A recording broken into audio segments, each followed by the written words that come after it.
Say hi to the vlog. Hi vlog. And sa Belfast. With Charlie. Charlie! Say hi!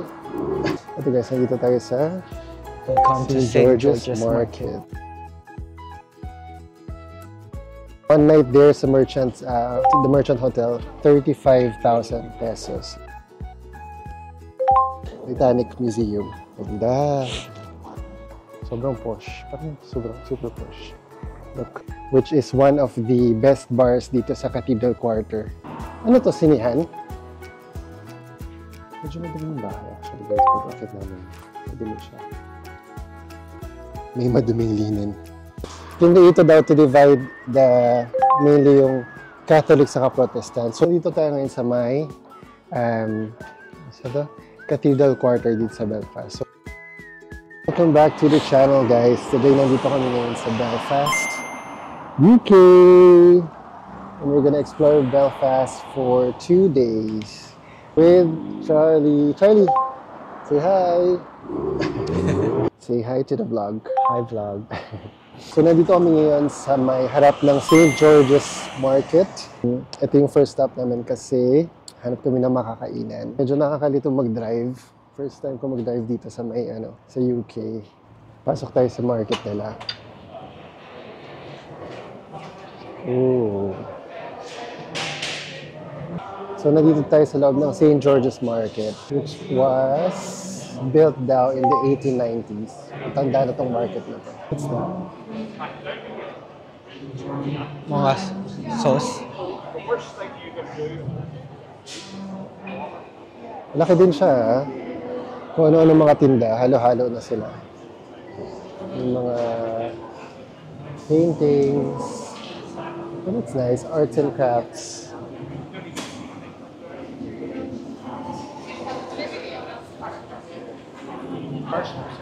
Seafood chowder. 8 pounds. Seafood chowder. Parang gusto ko ng chili calamari. Chili calamari. Balikan natin yan. Ako gusto ko ng seafood chowder. Tea and coffee. Ang dami rin silang tinda.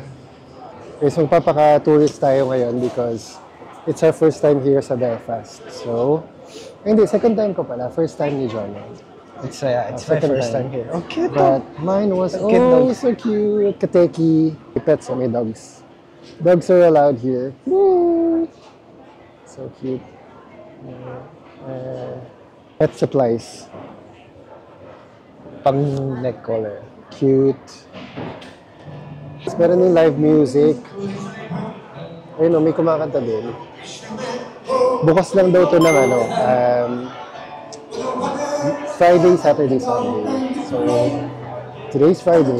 We're lucky enough to see it open. Ayan. May live music.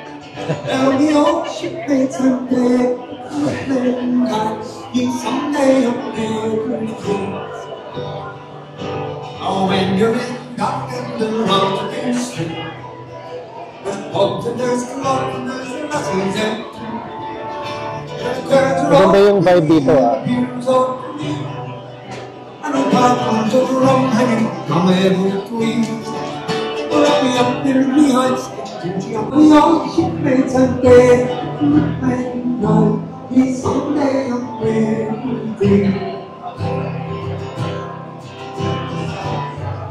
So dito na kami kakain sa St. George's Market kasi we're here. And we're hungry. And we're hungry. Ito guys, sobrang ang laki dito. Saan ka ng it's a nice atmosphere.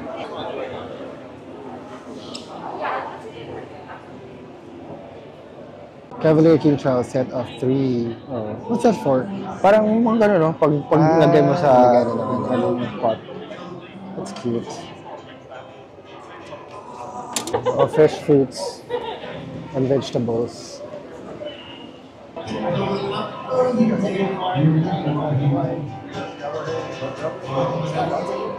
Paella or pasta.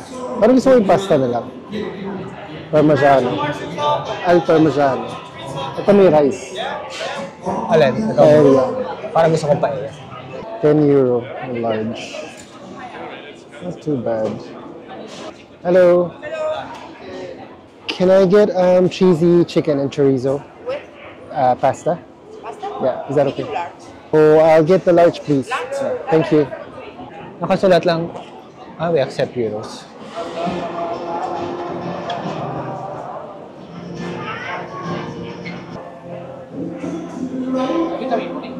Anything to drink, sir? I'll have Fanta, please. Fanta? Could you like follow us in Instagram What's your... with the QR? Oh yeah, perfect. That one. Thank you. Wow, ano yun? Paella. Sige, paella. Chicken, marinated chicken. Kasi pag medium, isang skewer lang. And then pag Ooh. large, 2. So tag-isa tayo ng skewer. That looks nice. Guys, hanap lang mo ng table na pwedeng kainan. There's one seat there. Meron ba? There's a table there.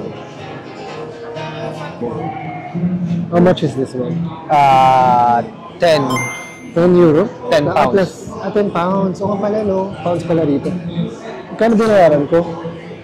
12 pounds. So, 12 altogether. 12 din ako.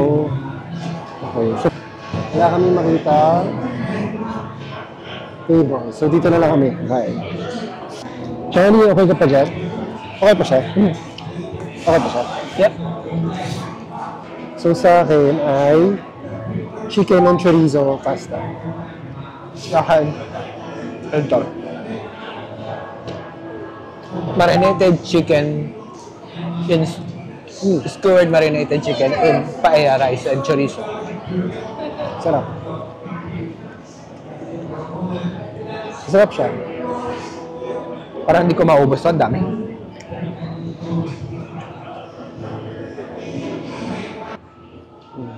It's a good, first stop. Dito sa Belfast. Medyo na-stress na ako bagay pag-drive. Nabusinahan ako. Nakakalito kasi eh. But it's okay. I think yung second itinerary natin is going to... Saan ba tayo punta? Sa Camden. Ay! Ano yun? Quarter? Cathedral Quarter. Kasi Tingnan whichever is yung mas malapit. mag-check-in kasi kami mga 3 o'clock pa. Sa parang bahay lang. Nag-rent namin ng room. Airbnb. Airbnb. Pupunta na tayo sa... Grabe na busog ako dun. Cathedral Quarter. Tapos ang linis nga ng CR nila. Ganda. Ganda sa loob, guys. Pag punta kayo sa Belfast, daanan nyo, St. George's Market. Sulit naman. Ang daming makikita. So pupunta na kami ngayon sa may Cathedral Quarter, which is yung... Kami makikita nyo yung parang yung sentro ng ano ba yun? Pagawa ng linen before daw. Saka ng parang shipyard, shipyard. 4 minutes walk lang daw from here. Dito. So, mag-walk lang tayo, no? Sobrang ganda ng araw. Kahit maaraw, maginaw pa din. Oo. Kasi nga, Ilang degrees ba? wait, it's 8. 8 degrees. So parang kala ko, dahil maaraw, hindi na kami magja-jacket. Pero kinailangan pa rin namin magsuot ng makapal. Pero, kita mo si Kuya, naka-t-shirt Pero pa rin siya. naka-t-shirt nga lang siya, no? There you go. Ganda dito, parang siyang no? Parang ang lalaki ng mga building. Yun nga ang Matataas yung mga buildings. Parang modern din. modern yung mga Modern yung mga- infrastructures.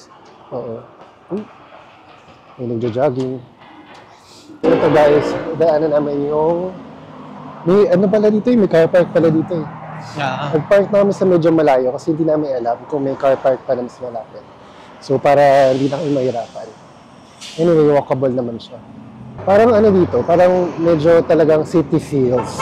Kasi No? hindi boring yung mga City buildings. feels. Ito yung nasa UK talaga. Ganito yung mga buildings sa UK. Yeah. Ganda. Ito yung Victoria Square. Ito yung shopping ito yung shopping center. Victoria Square. Masarap daw shopping dyan. Pero, pwede kaya si Charlie? I'm not sure kung pwedeng daw dyan. Pero, that's a good shopping spot. Actually, para siyang Dublin na Upgraded. Pinaghalong Dublin na UK. Kasi yung itsura niya, parang much better na Dublin. I don't know if that's a good comparison or word for it. Kasi ito may counterpart ng ano yun? Big Ben. Counterpart ng Big Ben sa London. Ito yung pangalan niya is Alfred's Tower. Wait Tama ba? lang. Actually, hindi namin alam kung ang tawag dyan. Pero meron siyang tower clock. Medyo tabingi siya. Ayan. So, it's leaning towards the side kasi sobrang bigat niya. Over 2,000 pounds. 2,000 tons? Tons. Ito guys, yung Black Taxi. Ito yung kapag kayo, mag-tour tour? kayo sa may parang Black Cab Tour. It's parang sabihin sa inyo yung history ng yung history ng war dito and everything. Dadalhin kayo sa Peace Wall, yung mga history, political history ng Belfast yan.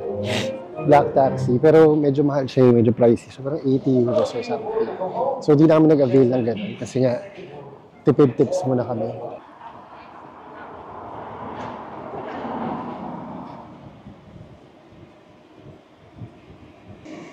May cinema Beanbag Cinema. Ano to, sinihan?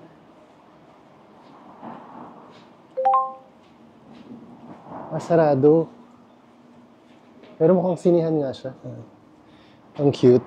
Ito guys, yung Pwede ba pumasok? St. Anne's. Tama ba? St. Anne's Cathedral. Ito siya. Siya yung parang main attraction dito sa Cathedral Quarter.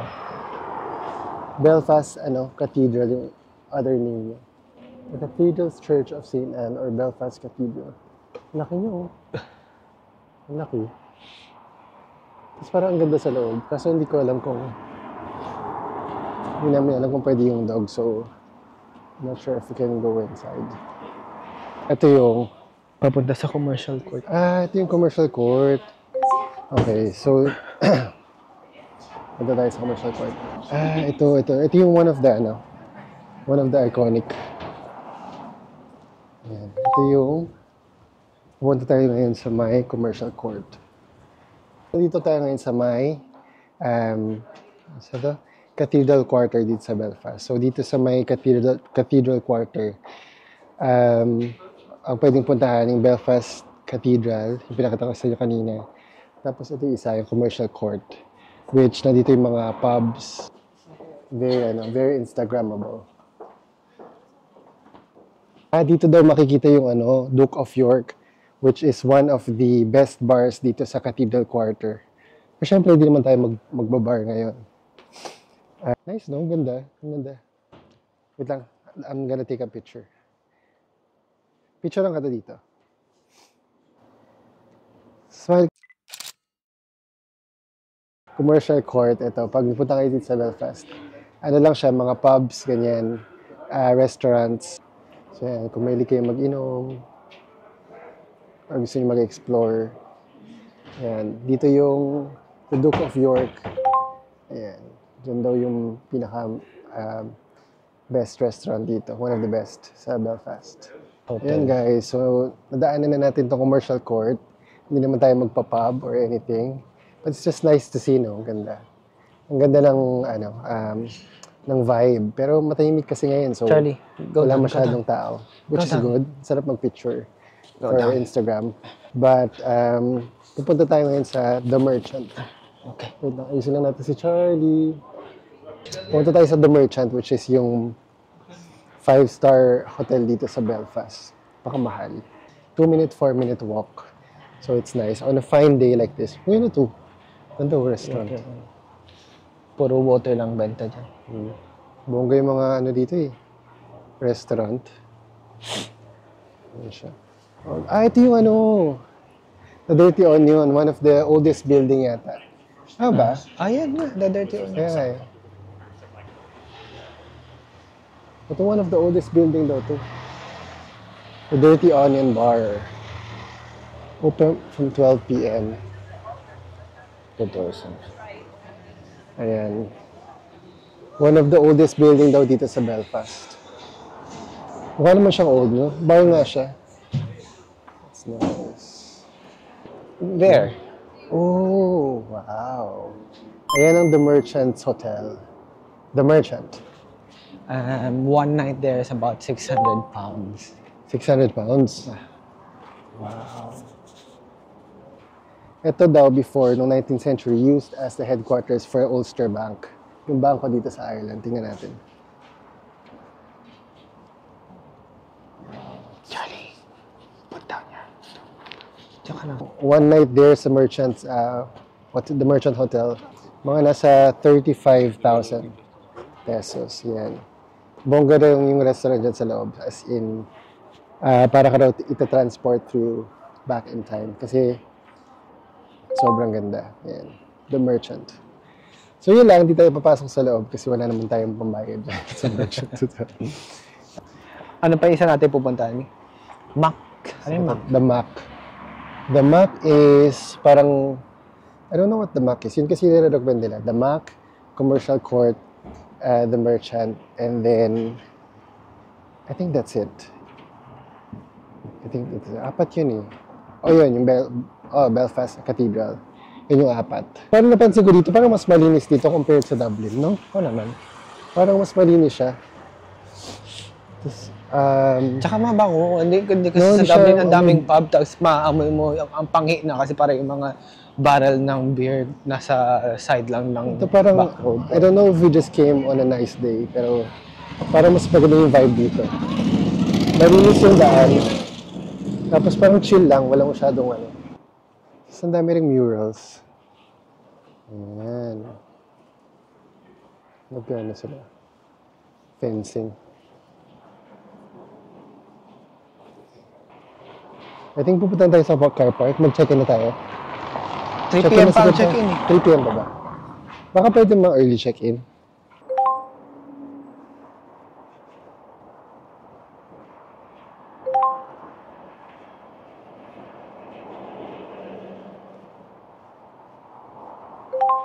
Tadaan!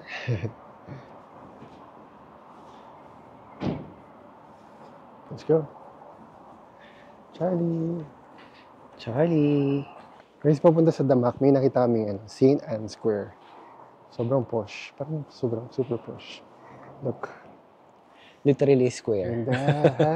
Literal na Oh, square. literal square. Bongga. O, diba? Parang restaurants, high-end restaurants. Ito may mga, parang mga, parang mga bubble tables. Ayun yung, ganda ng view. Sa gitna yung cathedral. Meron din siya. Dumpling Library is a restaurant. Ayun Dumpling Library. So parang dumplings. Top Blade Steakhouse. Madame Pho. Vietnamese. Parang sikat yung Madame Pho na yan. Vietnamese street food. Parang narinig ko na yung Madame Pho sa Madame Pho. O meron din yan sa Dublin. Hindi ko alam. And then meron silang, Belfast, SQ Bar and Grill Belfast. That's nice. So guys, mag-check-in na kami sa hotel. Ito art shop nga itong isa. Ang cute. Parang medyo trendy, very trendy. Pang Gen Z. Hindi tayo bagay dyan, pang millennial tayo. So guys, dito nga sa St. Anne's Cathedral Quarter, around the place, ang daming pwedeng puntahan. Ang daming mong pwedeng explore. So nakakatawa. Masarap naman ang ice cream. Yung nakakatawa dito, kahit nasa northern part tayo ng Ireland, iba rin yung nila, yung accent nila. Iba yung salita nila. English, pero iba rin yung hindi mo rin masyadong maintindihan. I think parang mas very prominent yung accent. Northern accent. Still, a challenge to understand them. Kasi mabilis rin sila magsalita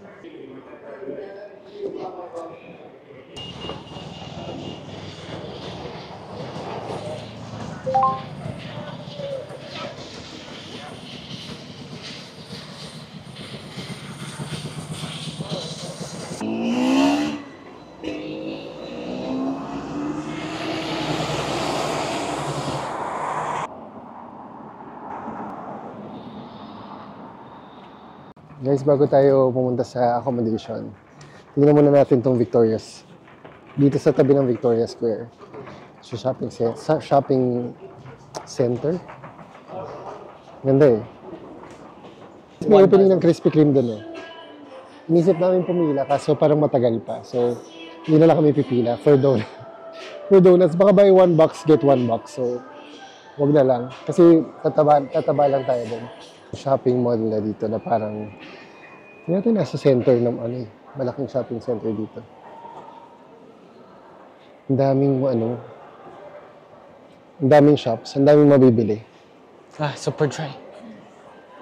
Parang ito yung namimiss namin sa Limerick. Kasi sa Limerick, kung saan kami nakatira, walang masyadong kasino lang ganito. Sobrang small lang. So, guys, nandito kami sa Airbnb sa may Belfast. So, it's a 15-minute drive kung saan kami galing dun sa may... Why? Excited ka na. 15-minute drive kung saan kami galing dun sa may St. George's. So, medyo malapit lang naman siya, pero this is an Airbnb, this is a house. So, parang room lang siya sa isang bahay. Medyo madumi yung bahay actually, guys. Pag akit namin, madumi siya. Maliit lang yung room. And then shared bathroom, so it's expensive. Yan siya. Pagpasok niyo may couch, may table, may maliit na salamin. Tapos yun na yung bed.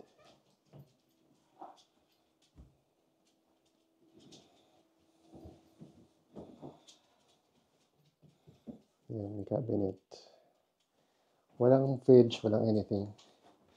So cabinet lang siya talaga. May maduming linen.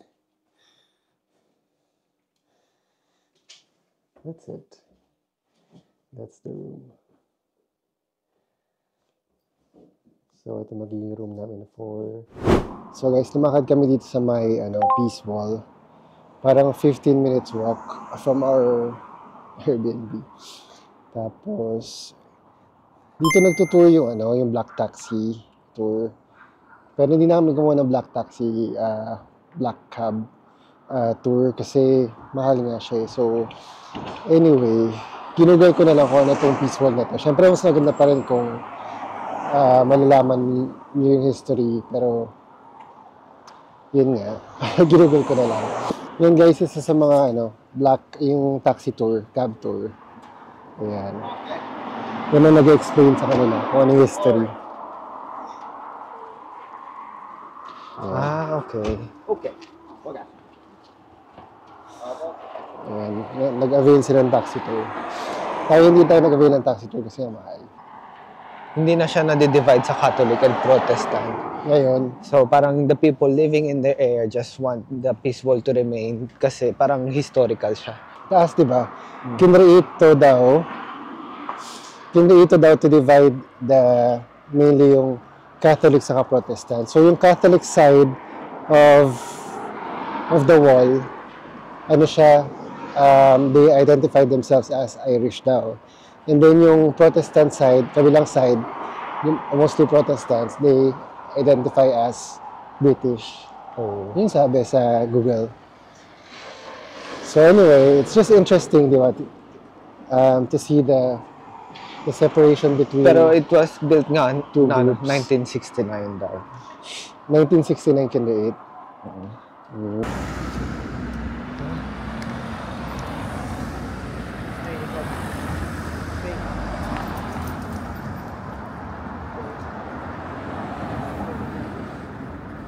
Hello guys, nandito kami ngayon sa Titanic, dito sa Belfast. Hey guys, ito ang Titanic Museum sa likod namin. Unfortunately, bawal kami pumasok kasi meron kami dalang dog. So, dito lang kami sa labas. And even Sobrang ganda. hanggang 6 lang. Ha? Hanggang 6 lang sila. Sobrang ganda guys, parang drawing lang as in. Oh, sobrang ganda ng building. So, dito daw sa Belfast ang ginawa ang Titanic. So, Titanic's made here sa Northern Ireland, sa Belfast. Made by Irish people as well. Maglilibot lang tayo dito sa sa around Titanic. I think this is called, ano yan? Maritime Mile. Yung place dito, around the area. Ayan. Titanic Museum. Ang ganda ng building, sobra. As in, first time ko makakita ng ganito kaganda building. Wow. Mapapawaw ka talaga. Welcome to Titanic Belfast. Her story is our duty. Meron na ng mga ano doon, murals. So, parang may mga ano talaga sila, statement. Ayan. Parang itsura ng mga Irishmen na gumawa ng Titanic. Baka sila nga yan, sila yung gawa ng Titanic. Yes. No? Parang si Jason Statham lang to yun. 100,000 people watched the launch. A historic voyage began here. Yun pala ang ano, the pride of Belfast is Titanic. 100,000 people watched the launch. Wow. The largest and finest steamer afloat. Galing, no? 885 crew. Ano naman. Para siyang kakaiba. Very nice. Magsa-sunset na, guys. Ang ganda. Ganda. Ganda, no? Ganda. The largest shipyard in the world is here in Belfast. Ayan. Titanic launched in May 31st, 1911. Ayan. Into Victoria Channel. Oh. Galing. Yung mga nakasulat lang doon, guys, about facts about Titanic. Galing, no? So, ganito kalaki yung Titanic I don't think so. as in? Or mas malaki ba siguro, no? Mas malaki pa dyan, eh. Ganda. Ganda. Ang ganda ko, pa-sunset na din. Yeah, Thank you po, Lord. Let's go!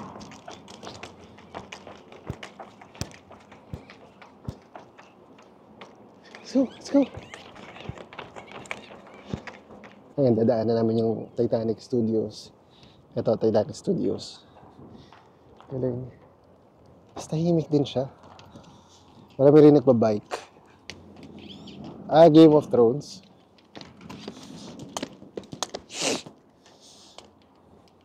Khaleesi, Mother of the Dragons. Wow. Last of Thrones. Stay. We're in the Maritime Mile. Ngayon guys, mag-walk lang tayo dito sa the Maritime Mile. Gusto nyo makita, puntahan nyo themaritime.com para makita nyo kung ano yung mga pwedeng i-visit dito.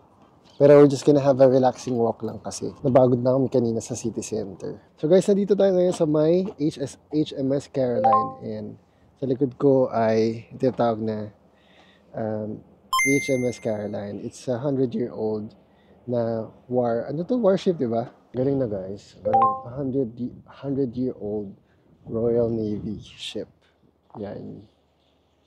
We're just gonna move on dito sa dito sa Maritime Mile.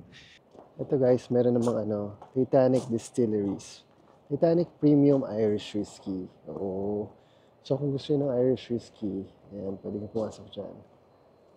That's nice. Okay. Meron din coffee. Gusto mo ng coffee? Hindi na siguro. Nag-coffee na ako kanina. Ayun. So, babalik na tayo sa car park.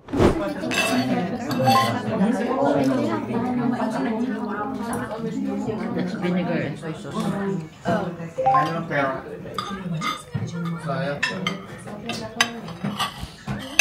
Ano pa bang in-order natin? Kumain ka natin pa. Uy, ano pa lang yan? Appetizer. Natin ito ubus. Oo, magbigay pa sa magbabayad. Ba't ba ang nandito?